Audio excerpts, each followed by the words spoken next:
हरे कृष्णा। तो यहाँ जो प्रसंग चल रहा है ध्रुव महाराज का, तब नारद मुनि महाराज उत्तानपाद से मिलते हैं जो ध्रुव महाराज के पिताजी हैं, और देखते हैं कि बड़े उदास हैं महाराज उत्तानपाद।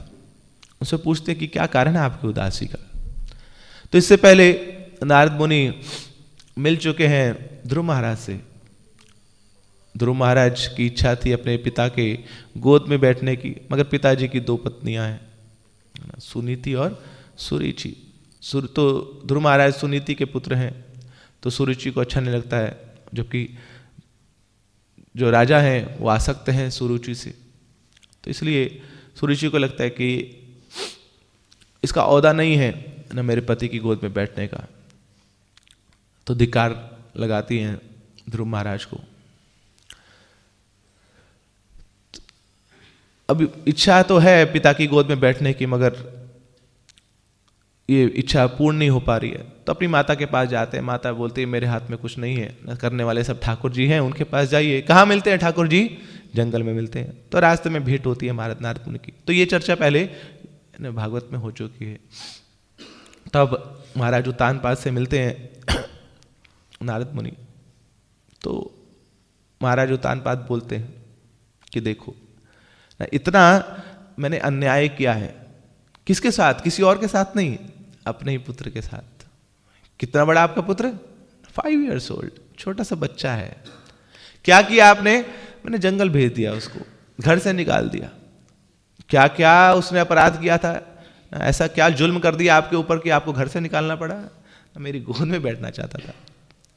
तो फिर अब यहां पर अपने आप को धिक्कार लगा रहे हैं महाराज उत्तानपाद। क्या अब उनकी अकल ठिकाने आई है कि मैंने क्या कर दिया? तो अपने आप को क्या बोल रहे हैं देखिए। यहाँ पे प्रभुपाद जी बोलते हैं ना, यहाँ बड़े स्पेशल शब्दों का प्रयोग किया गया है। तो एक शब्द है स्त्रेनेन। स्त्रेनेन, वह व्यक्ति जो अपनी स्त्री से, अपनी पत्नी से आसक्त है, लंपट है, उसको स्त्रेनेन बोला जाता है। इंग्लिश में उसको बोलते हैं हेनपेक्ड पर्सन, हेनपेक्ड। तो मैं क्या हूं? ऐसा लंपट हूं मैं कि अपनी पत्नी के चंगुल में ऐसा फंस गया कि मैंने अपने पुत्र का तिरस्कार कर दिया। और क्या हूं मैं? अकरुणा आत्मना, अकरुणा। My heart is hard hearted. मेरा हृदय क्या है? पत्थर दिल है। इतना क्रूर हूं मैं, छोटे से बच्चे को भेज दिया। अरे छोटा सा बच्चा मां के साथ हो फिर भी काम चल जाएगा उसका, मगर वो बेचारा अकेला जंगल में चला गया, 5 साल का बच्चा। क्या कष्ट उस पर आ रहे होंगे, क्या दुख उस पर बीत रहा होगा। तो अब मैं जाके उसका एहसास कर पा रहा हूं, मगर मेरा दुस्साहस देखिए, ऐसा व्यक्ति हूं मैं। तो एक बार हिज ऑनेस राधारमण स्वामी महाराज इस शब्द का मतलब बता रहे थे, हेनपेक्ड। बोले ऐसा व्यक्ति कौन होता है हेनपेक्ड? ये मतलब एक पति के लिए सबसे गंदी गाली है कि वो पत्नी के ऐसे लंपट हो रखा है। तो महाराज बोलते हैं कि ऐसे व्यक्ति क्या करते हैं, एक बार बस पत्नी की भौहें हिल जाए एक बार, तो उसके तलवे चाटने को तैयार हो जाते हैं।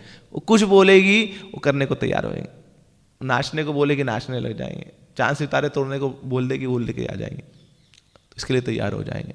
तो हेनपेक्ड पर्सन, ऐसी मेरी स्थिति है। तो इस प्रकार अपने आप को धिक्कार कर रहे हैं महाराज उत्तानपाद। धिक्कार है मुझे अपने ऊपर, धिक्कार है मुझे अपनी इस पत्नी के ऊपर, और धिक्कार है मुझे सिंहासन के ऊपर, इस राजगद्दी के ऊपर। क्या लाभ? इतना बड़ा राजा बना बैठा हूं ना, मगर ऐसा आसक्त हो गया हूं मैं इन बंधनों से। पुंसा स्त्रिया मिथुनी भावमेतम तयो मिथो हृदय ग्रंथि माहु अतो गृह क्षेत्रे सुताप्त वित्तै जनस्य मोहो अहम अयम ममेति। तो भागवत बताती है कि हम सबकी एग्जिस्टेंस है क्यों, हम इस संसार में क्यों हैं, हम क्यों आए हैं? क्योंकि हमारा जन्म हुआ है, माता पिता के संसर्ग से हमारा जन्म हुआ है। तो पुंसा स्त्रिया, the attraction between a male member and female member is the only cause of our existence. एक पुरुष का और स्त्री के में संबंध है, इसके कारण हमारा एग्जिस्टेंस है। मगर होता क्या है कि ये जो संबंध है ये कारण है, और बार बार इस कारणों को हम बनाते रहते हैं। क्यों? क्योंकि कारण यहीं पे खत्म नहीं होता है। जब वो आकर्षण होता है पुरुष का स्त्री से, फिर क्या होता है? अतः गृह क्षेत्र सुताप्त वित्तई, अब उसका एक्सपेंशन होता है। तब शादी हो गई तो घर चाहिए, बच्चे चाहिए, संपत्ति चाहिए, जॉब चाहिए, तो एक्सपेंशन हो रहा है। और फिर फाइनली क्या बना रहता है? अहम अयम ममेति, मैं और मेरा, मी एंड माइन। तो प्रभुपाद जी बोलते हैं this is a jail of me and mine, कि हम सब लोग इस संसार की इस जेल में फंसे हुए हैं कि मैं और मेरा। और ये ऐसी जेल है जिसमें कोई बाड़ी नहीं है, जिसमें कोई ताला नहीं लगाना पड़ता। क्यों? क्योंकि सब तैयार है यहीं पे रहने के लिए, उनको जेल से बाहर निकलना नहीं है। जैसे कई बार बोलते हैं ना कि अरे भक्त लोग आपस में इतना कंपटीशन करते हैं, इतना द्वेष ईर्ष्या होती है आपस में। तो एक भक्त ने बताया, बोले द्वेष ईर्ष्या किस बात की? भक्त लोग कहाँ जाना चाहते हैं? उनका फाइनल डेस्टिनेशन क्या है? गोलोक जाना चाहते हैं। तो बोलते हैं अरे गोलोक की सारी फ्लाइट तो खाली जा रही है, जाना कौन चाहता है? सब तो यहीं पे रहना चाहते हैं। तो फिर कंपटीशन किस बात का? द्वेष ईर्ष्या किस बात की एक दूसरे से? तो यहाँ ये जेल है ना, अहम अयम ममेति, इसी संसार में फंसे हुए हैं। तो प्रभुपाद जी बोलते हैं attachment is the root cause of all misery. जितने भी हमारे जीवन में कष्ट हैं, दुख हैं, उसका जो मूल कारण है वो है आसक्ति। यत्र स्नेह भयम तत्र स्नेह दुःखस्य भाजनम स्नेह दुखानि मूलानि तस्मिन् त्यक्ते परम सुखम। देखिए कितना सुंदर हमारे शास्त्र बताते हैं, स्नेह तत्र भयम तत्र, कि जहां पे स्नेह है, जहां पे आसक्ति है, वहां पे डर लगता है। क्यों? क्योंकि कहीं वो व्यक्ति जिससे मैं स्नेह करता हूं वो दूर ना चला जाए, वो कहीं वो मुझे बिट्रे ना कर जाए, मुझे छोड़ ना दे, तो ये डर लगा रहता है हमेशा। यत्र स्नेह भयम तत्र, स्नेह दुख से भाजनम। और इस स्नेह से क्या मिलता है? बाद में दुख मिलता है, कष्ट मिलता है।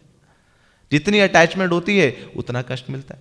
मगर नहीं, स्नेह से दुख नहीं मिलता, स्नेह ही दुख का कारण है।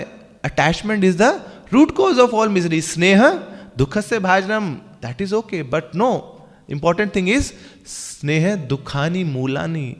ये जो अटैचमेंट है लोगों से, परिस्थितियों से, संबंधियों से, चीजों से, ये ही कारण है, और कोई कारण है ही नहीं हमारे दुख का। स्नेह दुखानी मूलानी, तो तस्मिन् त्यक्ते परम सुखम। और ये त्याग दिया तो वो व्यक्ति सबसे बड़ा सुखी व्यक्ति है, वो आनंद में रहता है। तो महाराज उत्तानपाद बोल रहे हैं धिक्कार है मुझे अपने ऊपर कि ऐसे बंधन में फंस गया, ऐसी आसक्ति में फंस गया। तो इस धिक्कार, ये जो शब्द है बड़ा इंपॉर्टेंट है ऐसे व्यक्तियों के लिए जो साधना भक्ति करते हैं। बार बार धिक्कार करना चाहिए अपने ऊपर। कई बार हमें लगता है कि अरे हमें मनुष्य जन्म मिला है, उसमें भक्ति मिली है, yes that is very matter of pride. बड़े फॉर्चुनेट है, बड़े सौभाग्यशाली हैं हम। मनुष्य नाम सहस्रेषु कश्चिदति सिद्धे बहु नाम जन्म नाम ज्ञानवान माम प्रपद्यते। तो बहुत सौभाग्य से मनुष्य जीवन मिला, उसमें भक्ति मिली है। मगर उसके बाद भी ये सौभाग्य तो है, मगर उसके बावजूद हम परम दुर्भाग्यशाली बने रहते हैं क्योंकि उसका लाभ नहीं उठा पाते। तो ये धिक्कार हमेशा करते रहना चाहिए अपने आप, अपने ऊपर। तो एक राजा थे भर्तृहरि, बहुत महान राजा थे, क्योंकि उनके जीवन बड़े सारे साक्षात्कार हुए, बड़े सारे रियलाइजेशन हुई। नहीं, व्यक्ति के पास डिग्री हो सकती है, मगर डिग्री होने से ये मतलब नहीं कि उसके पास रियलाइजेशन है।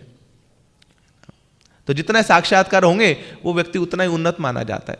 तो ऐसी महाराज भर्तृहरि, इनके बड़े सारे साक्षात्कार हुए। एक साक्षात्कार ये भी हुआ था कि अपनी पत्नी से इतने आसक्त थे वो, उसके चरणों में डूबे रहते थे। तो उन्होंने एक पुस्तक लिखी है जिसका नाम है श्रृंगार शतकम। श्रृंगार मतलब संसार में जो आनंद है उसका उन्होंने 100 वर्सेस उन्होंने कंपोज कर दिए कि कितना आनंद है संसार में, यहाँ के स्त्रियों में, यहाँ के धन में, यहाँ के ऐश्वर्य में, खूब मजा है, आनंद ही आनंद है। तो उस पर पूरे श्लोका लिख दिए, किताब लिख दी पूरी, श्रृंगार शतकम। तो ये साक्षात्कार भी हुआ। उसके बाद ऐसे साक्षात्कार भी हुए कि उनको एक किताब लिखनी पड़ी जिसका नाम है वैराग्य शतकम कि भैया कुछ नहीं है इसमें, असली आनंद तो वैराग्य में है। फिर बाद में उन्होंने एक किताब लिखी नीति शतकम कि क्या नीतियां होनी चाहिए, क्या पॉलिसी होनी चाहिए, क्या मोरालिटी होनी चाहिए, तो उस पर भी उन्होंने शास्त्र लिखे। तो कैसे आया इनको साक्षात्कार? तो एक बार की बात है, एक ऋषि पहुंचे उस राज्य में, उनका नाम था गोरखनाथ। तो तपस्या करते थे ऋषि, तो तपस्या जब करते हैं तो फिर देवता लोग प्रसन्न होते हैं। तो देवताओं की कृपा से इन गोरखनाथ मुनि को एक फल मिला, और फल क्या था? वो अमरता का फल था। अमरता इन द सेंस अमर जीवन का फल था कि आपका जीवन बड़ा लंबा हो जाएगा, आप हमेशा युवा रहेंगे, हमेशा आपका जो शारीरिक बल है वो बढ़ता रहेगा, चेहरे पे झुर्रियाँ नहीं आएंगी, फेस क्रीम नहीं लगानी पड़ेगी आपको, you will always remain study, ना, रोबस्ट, हैंडसम, ना, कभी बुढ़ापा नहीं आएगा आपको। अब ऋषि को फल तो मिल गया, बोले करूंगा क्या इसका? ना मेरा काम तो भगवान का हरि का भजन करना है, ना मुझे सुंदर दिख के क्या करना है। इसलिए ऋषि मुनि बड़ी बड़ी दाढ़ी रख लेते, बोले अच्छा लोग देखे नहीं हमें, ना दूर ही रहेंगे इनकी दृष्टि से, हम ये देखेंगे तो हमारी आकर्षण हो जाएगा इनसे। तो अपने में मगन रहते हैं भक्त, आत्माराम रहते हैं। भगवान भी आत्माराम है तो उनके भक्त भी आत्माराम है, अपने आप में संतुष्ट हैं, नाम भजन में आनंद मिलता रहता उनको। तो मुनि सोचे अरे मगर ये फल मिला है, देवताओं की कृपा है, इसको मैं कूड़े में भी नहीं डाल सकता, इसका सदुपयोग करना पड़ेगा। तो क्या करता हूं, राजा को दे देता हूं। राजा को मिलेगा तो राजा के लिए बड़े सारे कार्य हैं, उसको प्रजा की रक्षा करनी है और उसकी बहुत सारी पत्नियां भी होती हैं। तो राजा ये फल खाएगा, वो दीर्घायु रहेगा और साथ में युवा रहेगा, अच्छे से प्रजा की सेवा कर पाएगा। तो गोरखनाथ जी जाते हैं और भर्तृहरि को फल दे देते हैं। अब भर्तृहरि ले लेते हैं, मगर सोचते हैं अरे मैं क्या करूंगा इसका, let me give it to my beloved, ना जिससे मैं प्रेम करता हूं ना, सबसे अच्छी चीज उसी को देंगे आप। तो पत्नी से बहुत प्रेम करता हूं मैं, तो पत्नी को ये फल दे देता हूं। पिंगला नाम था पत्नी का, मगर पिंगला रहती राजा के साथ थी, मगर दिल तो किसी और को दिया हुआ था। तो सेनापति जो था राज्य का, उससे दिल लगाया हुआ था उसने। तो पिंगला को जब फल मिला तो क्या करेगा, I want to give it to my beloved, तो वो जाके उस सेनापति को दे देती। मगर सेनापति मिलता पिंगला से था, मगर दिल किसी और वैश्य को दिया हुआ था। तो फिर उसने क्या किया, वो फल लाके उस वैश्य को दे दिया। अब वैश्य के पास इतने सारे लोग आते हैं, तो वैश्य किसी और से प्रेम करती थी, वो किसी और वैश्य के पास जाता था ना, वो किसी और वैश्य से प्रेम करती। तो इस प्रकार वो पूरी चेन चलती गई। तो फल ट्रांसफर होते होते होते होते एक वैश्य के पास पहुंचा। अब इतने में हुआ क्या था कि पिंगला ने क्या किया था, वो उसकी इच्छा थी कि मैं और संबंध बनाऊं। तो उसने भर्तृहरि के जो भाई है राजा विक्रमादित्य, उसको भी अप्रोच किया। मगर वो तो राजा विक्रमादित्य हैं ना, वो नैतिकता के साक्षात प्रतिरूप हैं। तो ही रिजेक्टेड हर प्रपोजल, बोले नहीं, इससे बड़ा आनंद हमारे पास है। अब पिंगला ने क्या किया, जाके पति को कंप्लेंट कर दी कि ये मुझसे दुर्व्यवहार करना चाहता है। तो जब पता लगा भर्तृहरि को, तो विक्रमादित्य को दंड दे दिया, बोले जाओ जंगल में चले जाओ, पूरा राजपाट से निकाल के बाहर भेज दिया। अब ये जो फल पहुंच रहा था वैश्य के पास पहुंचा एक और। अब वैश्य सोचे अरे मैं इस फल को खा तो लूं, मगर होगा क्या इस फल से, मैं खाऊंगी तो और सुंदर हो जाऊंगी और लोगों को आकर्षित करूंगी, तो केवल पाप ही बढ़ाऊंगी। क्या फायदा ऐसे जीवन का जो पाप से भरा पड़ा है। भगवत भक्ति हीनस्य जाति शास्त्रम जपस्तपा अप्राणस्य वदेहस्य मंडनम लोकरंजनम। What is the benefit of this body when you cannot have devotion inside it? ये तो क्या है, this is just decoration of a dead body. ये तो मृत शरीर का श्रृंगार है, ऐसे शरीर का कोई लाभ नहीं है। तो मुझे ये फल की आवश्यकता है नहीं, अगर ले भी लूंगी तो केवल पाप करूंगी। तो क्या करते हूं ना, ये फल तो जाना चाहिए साधु के पास, तो जाके उसी साधु को दे देती है, गोरखनाथ जी को। अब गोरखनाथ जी बोलता रहे इतने प्रेम से मैंने राजा को दिया यह फल और घूम के मेरे पास आ गया। राजा इतना दुस्साहसी और ये वैश्या के पास से कैसे आ रहा है मेरे पास। तो राजा के ऊपर खूब क्रोध करता है वो, कितने बेशर्म हो तुम, एक साधु का मान नहीं रखते थे। तो राजा बोलता अरे ये इसको साधु के पास कहाँ से आ गया, ये तो पत्नी को दिया था।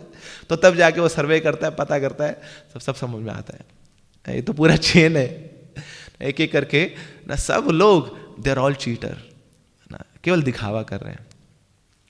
तो जिस दिन ये राजा को समझ आता है ना कि अरे मैं प्रेम किसी से करता हूं मगर उसने दिल किसी और को दिया हुआ है, वो प्रेम किसी और से करती है ना, रहती किसी और के साथ है, दिल किसी और को दिया हुआ, तो उसका दिल टूट गया, इस संसार से सारा मोह चला गया। तब जाके बोलता है धिक्कार है मुझे अपने ऊपर, धिक्कार है मुझे अपनी पत्नी के ऊपर, धिक्कार है उस सेनापति के ऊपर, धिक्कार है उस वैश्य के ऊपर, धिक्कार है इस पूरे संसार के ऊपर, late me give it up. तो जाके वहां पास में उज्जैन में जो गुफा थी वहां जाके चले जाते हैं, वैराग्य ले लेते हैं। तो ये धिक्कार बड़ा ही महत्वपूर्ण है, अपने आप को ग्लानि करना, अपने आप को चेस्टाइज करना। जय श्री श्री पंचतत्व की जय, श्री राधा माधव की, श्रील प्रभुपाद की जय, श्री सीताराम लक्ष्मण हनुमान की जय।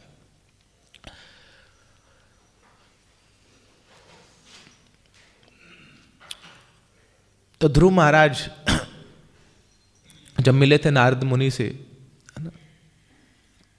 तो जान गए थे कि उनको समझ आ रहा था कि इस संसार में जो आसक्ति है बंधन का कारण है। माता ने भी समझाया था।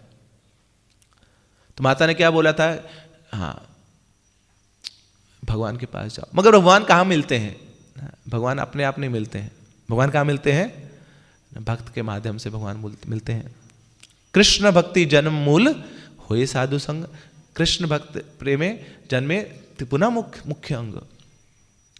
कि कृष्ण भक्ति का तो जो माता है ना वो तो भक्त है, भक्तों की कृपा से, भक्तों के सानिध्य से कृष्ण भक्ति मिलती है। तो ध्रुव महाराज फिर नारद मुनि से मिलते हैं ना, क्या बोलते हैं ना, अक्षणो फलम त्वादृशा दर्शनम ही, तनो फलम त्वादृशा गात्र संगा, जीवा फलम त्वादृशा कीर्तनम ही, सुदुर्लभा मानुषा ही लोके। नहीं, ये जो आंखें हैं इनका कोई औचित्य नहीं है, दे हैव नो पर्पस। इन आंखों का सफलता यही है जब इन आंखों से भक्त का दर्शन हो जाए। ये जो शरीर है ये तो निरर्थक है, ये तो जड़ है। इसकी सफलता यही है इस शरीर की जब एक भक्त का संग कर ले वो। ऐसे ही ये जो हमारी जीवा है, ये जो कंठ है, इसकी सफलता तभी है जब हम भक्तों का गुणगान पर पाए। ऐसे भक्त तो सुदुर्लभा मानुषा ही लोके, they are very very rare.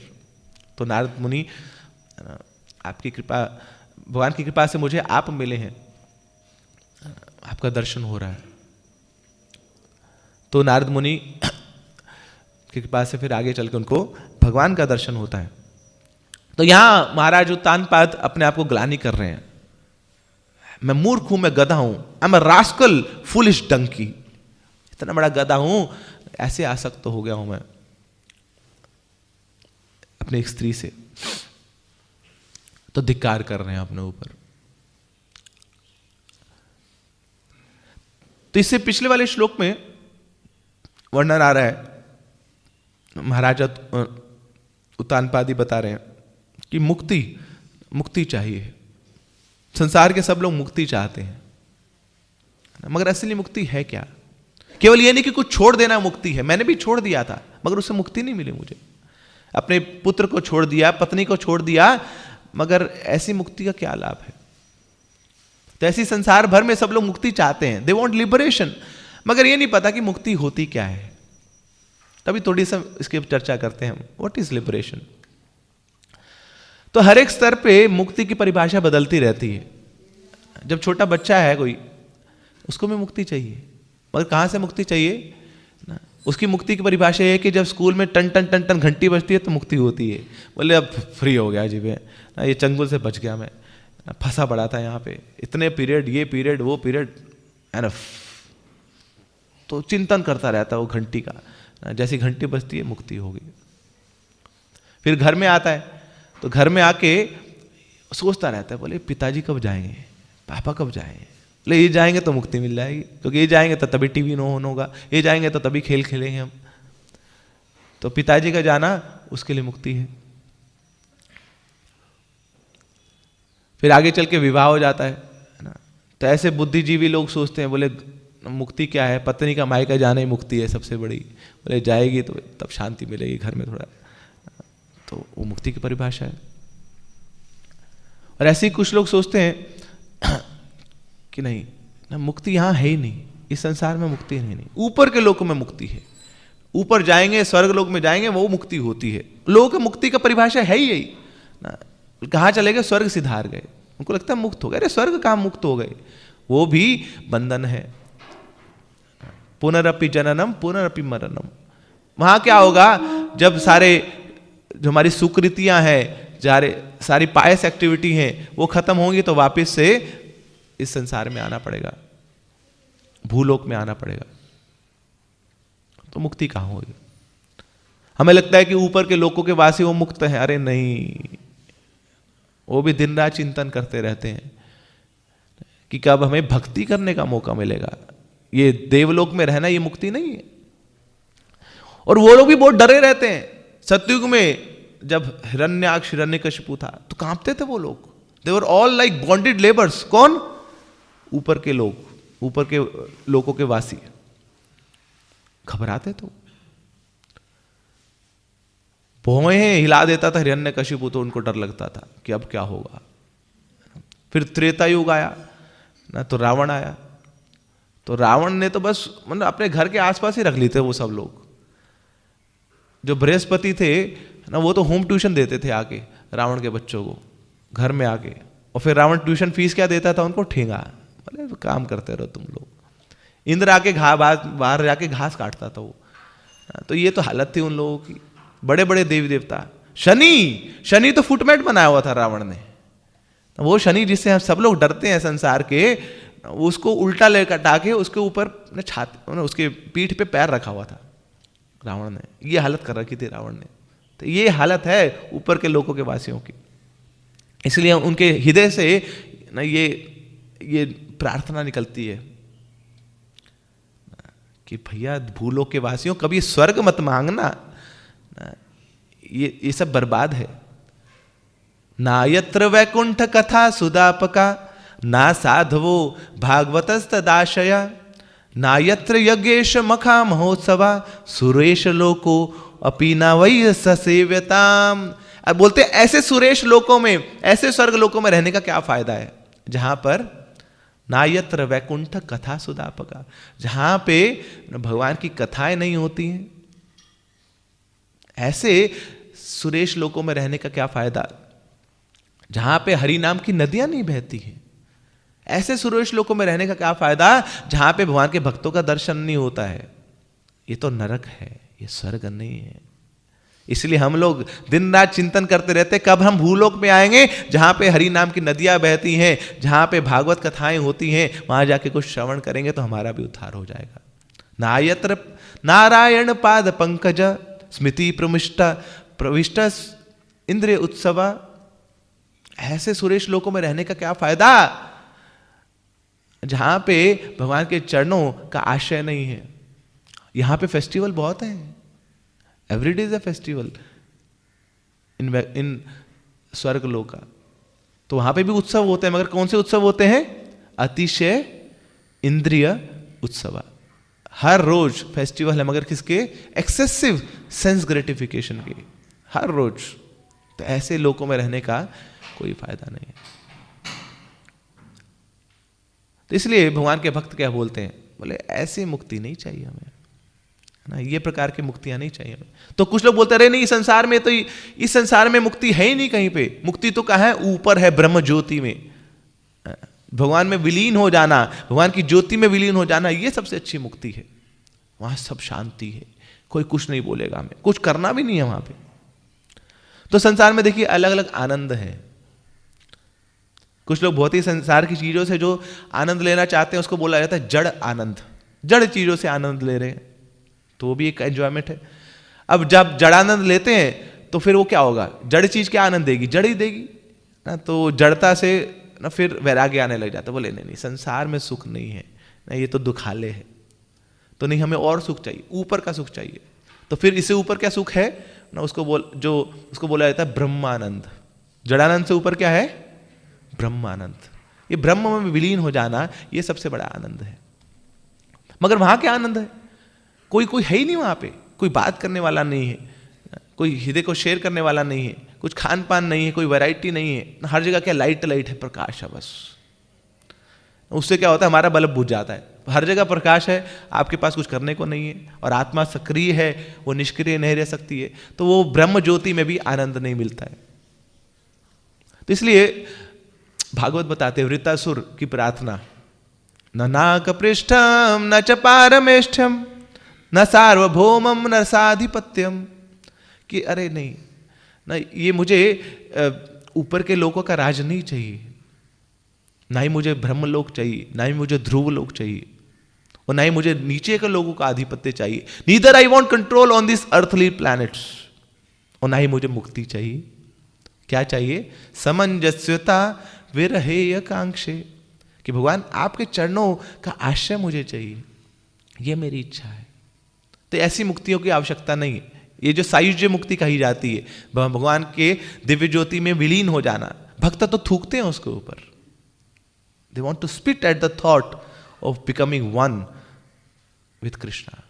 अरे कृष्ण से बराबर कैसे हो सकते हैं हम, असंभव है।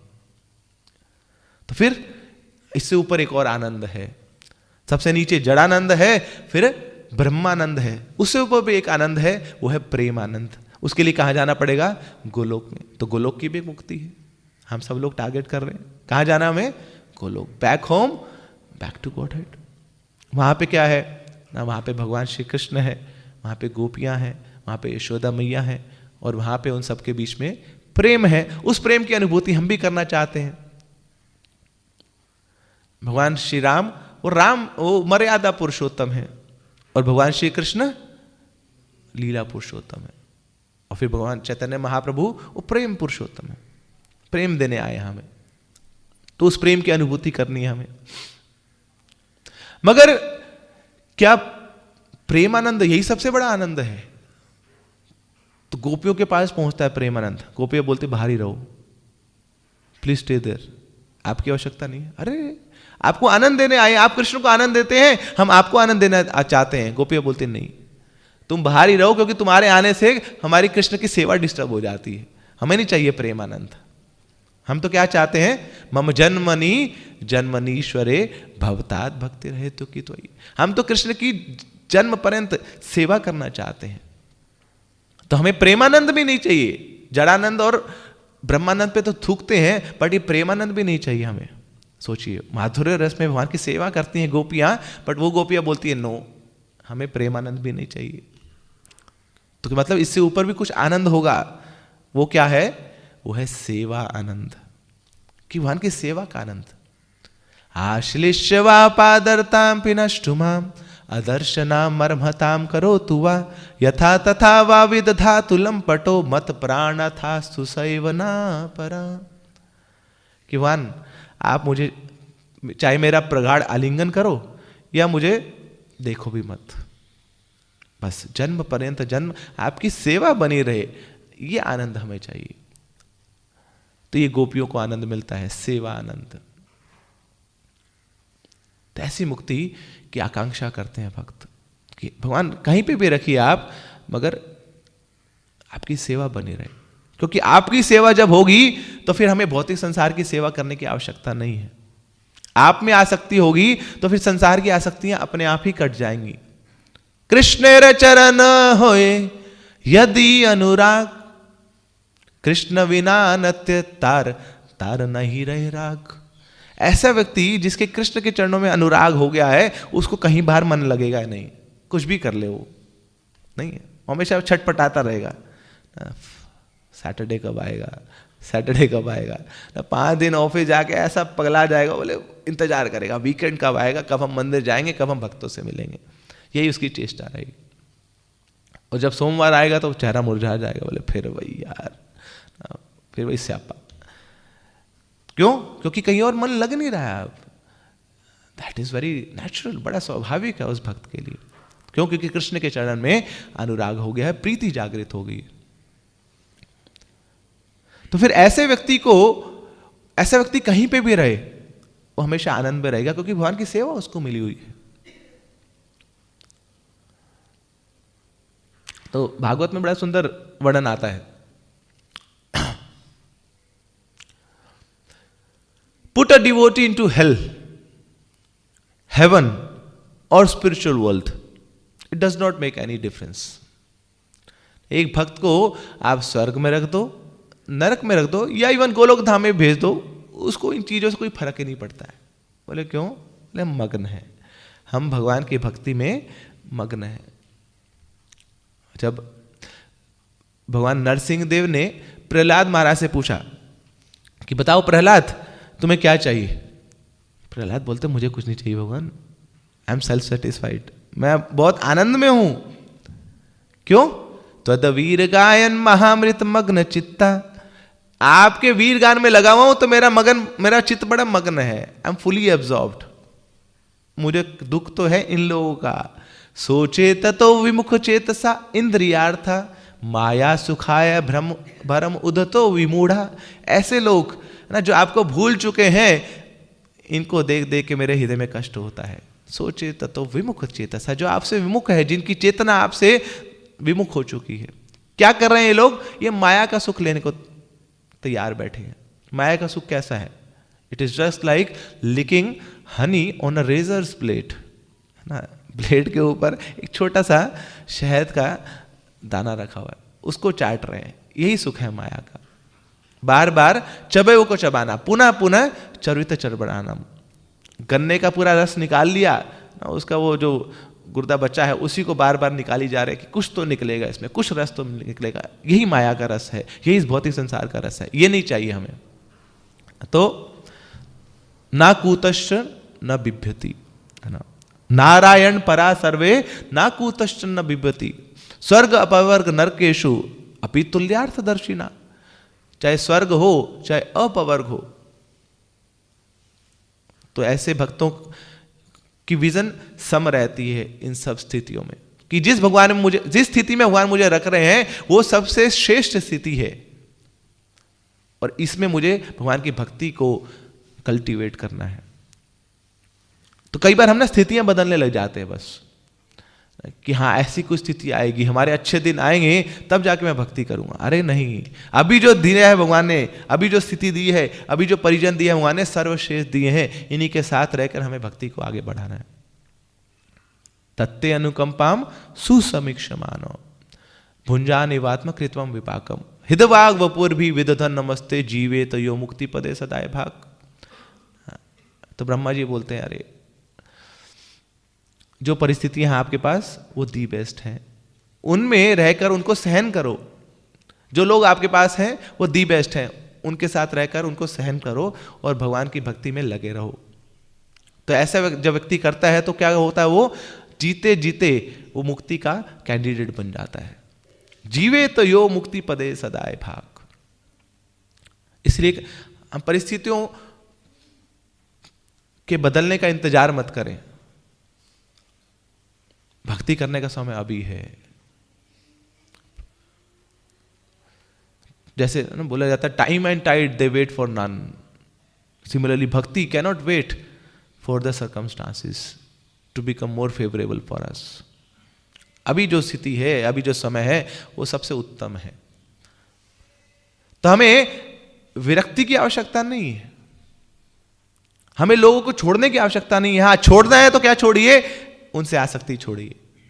So we should not give up people, but we should give up the attachment to people. We should not give up things, but we should give up attachment to things. Then the life is successful. तो ये जीवन की सफलता है। तो महाराज उत्तानपाद यही बोल रहे हैं, अरे मैंने क्या सोचा कि इन लोगों को छोड़ दूंगा तो खुश रहूंगा, मगर ये कौन निकले? ये तो भक्त निकले।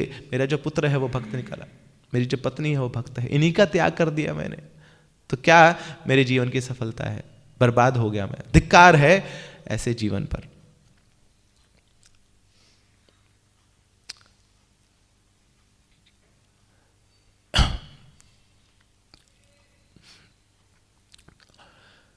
तो महाराज उत्तानपाद को ये साक्षात्कार हो रहे हैं कि नहीं, मैंने जो किया बहुत गलत किया।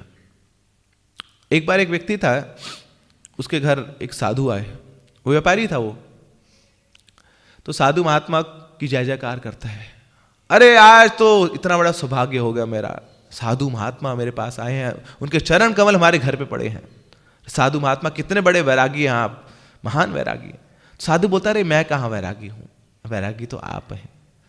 साधु बाबा मैं कहाँ से वैरागी, मैं तो आसक्त व्यक्ति हूँ, आई am a condition bound person ना, मैं अपने घर में रहता हूँ, बीवी से आ सकता हूँ, पत्नी से आ सकता हूँ, धन से आ सकता हूँ, मैं कहाँ वैरागी हूँ। वैरागी तो आप हैं, आपने अपना घर बार छोड़ दिया, और तो और आपने अपने बीवी बच्चे छोड़ दिए, कितना बड़ा वैराग्य है आपका। साधु बोलता, अरे नहीं नहीं वैरागी मैं नहीं हूँ, वैरागी तो आप हैं, आप सबसे महान वैरागी हैं। व्यापारी बोलता, मजाक कर रहे हैं आप, मैं ही मिला हूँ मजाक करने को ना, मैं इतना आसक्त व्यक्ति, ये देखिए मेरा घर, मेरा महल, ये देखिए मेरे बीवी बच्चे, सब लोग कितना आसक्त हूँ मैं इन सब से। वैरागी तो आप हैं, आपने केवल अपने बीवी बच्चों का त्याग नहीं किया, आपने केवल अपने घर का त्याग नहीं किया, आपने केवल धन का त्याग नहीं किया, आपने अपने वस्त्रों का त्याग कर दिया, घेरे हुए वस्त्र धारण कर लिया आपने तो अपने केशों का त्याग कर दिया, इतने महान वैरागी। साधु बोलता, अरे नहीं नहीं नहीं ऐसा नहीं है, वैरागी तो आप हैं। तो व्यापारी बोलता है, अब बहुत हो गया, अब मुझे क्यों वैरागी बोल रहे हैं, क्या अपराध कर दिया मुझे, ये तो दंड दे रहे हैं आप मुझे ऐसा बोल के, मैं कहां वैरागी हूं। तो साधु बोलता है, देखो मैंने तो केवल अपने धन का त्याग किया, अपने बीवी बच्चों का त्याग किया, अपने घर का त्याग किया, अपने केशों का त्याग किया, अपने वस्त्रों का त्याग किया, मगर तुमने तो कृष्ण का ही त्याग कर दिया, तो तुम तो सबसे बड़े वैरागी हो। जो जीवन की सबसे बड़ी सफलता थी उसी को छोड़ दिया, तो आप हुए ना सबसे महान वैरागी। तो ऐसे ही कई बार हम चीजों को छोड़ने में लगे रहते हैं, लोगों को छोड़ने में लगे रहते हैं, छोड़ो छोड़ो छोड़ो, माया है माया है माया है, मगर नहीं, इनसे आसक्ति छोड़ेंगे तो वही बंधन जो है वो हमारी मुक्ति का मार्ग बन जाएंगे। तो प्रभुपाद जी बोलते हैं, संसार से भागने की आवश्यकता नहीं है, मगर संसार में रह के संसार वालों को भक्त बना दें तो ही हमारे जीवन का टॉप मोस्ट प्लेजर होगा, टॉप मोस्ट गिफ्ट होगा। तो यहां महाराज उत्तानपाद हमें वो सिखाना चाह रहे हैं कि जो स्नेह मूलानि दुखानि, ये जो अटैचमेंट है that is the root cause of misery. स्नेह से मुझे ऊपर उठना है कि उस स्नेह से क्या हुआ, मेरी मति भ्रमित हो गई, मैं पहचान नहीं पाया असली मेरे वेलविशर कौन है। वो जो सुरुचि की आसक्ति के कारण मैं सुनीति को उसका तिरस्कार किया, ध्रुव जैसे महान भक्त का तिरस्कार कर दिया मैंने, तो फिर जीवन में क्या श्रेष्ठ बचा, क्या सुकृति बची, सब नष्ट हो गया। तो धिक्कार है ऐसे जीवन पर, धिक्कार है ऐसी बुद्धि पर, जो बुद्धि हमें भक्तों से दूर कर देती है। तो कई बार ऐसे ही हम भ्रमित हो जाते हैं कि भक्तों से ही ना हमें ईर्ष्या द्वेष होने लग जाता है, भक्तों के बीच में नहीं रहना चाहते। वो भक्त जिन्होंने भक्ति दी है उन्हीं के साथ ही हम कंपटीशन करने लग जाते हैं, उन्हीं को ही बहुत नीचा देखने लग जाते हैं, उन्हीं को अपने जैसा मानने लग जाते हैं। Familiarity breeds contempt. इसलिए जो गुरुजन है, जो वैष्णव जन है, वैष्णवेर गुरुण ग्राही ना दिखाए दोष, काय मनो वाक्य करे वैष्णव संतोष। ना कभी वैष्णवों में हमें अवगुण नहीं देखने चाहिए, उनकी निंदा नहीं करनी चाहिए, चाहे हमारा मन कितना ही हमें प्रलोभन दे रहा हो कि अरे हम जैसे ही हैं, हमारे जैसे बैठते हैं, हमारे जैसे खाते पीते हैं, मगर नहीं, वैष्णवेर गुणग्राही ना देखाए दोष। बल्कि क्या करना चाहिए, काय मनो वाक्य वैष्णव कर संतोष। कैसे वैष्णव को संतोष देना चाहिए, उनको संतुष्ट करना चाहिए अपनी प्रबलता से, अपनी चेष्टाओं से, अपने शरीर से, अपने मन से, अपनी वाणी से, उनकी सेवा करके। और फिर क्या होता है, फिर हृदय में कृष्ण की स्थापना होती है, कृष्ण बैठते हैं ऐसे हृदय में जहाँ पे वैष्णव की सेवा पूजा होती। मगर ये कब होगा, जब हम आसक्तियों के बंधन से मुक्त होंगे। श्रील प्रभुपाद की जय। हरे कृष्णा।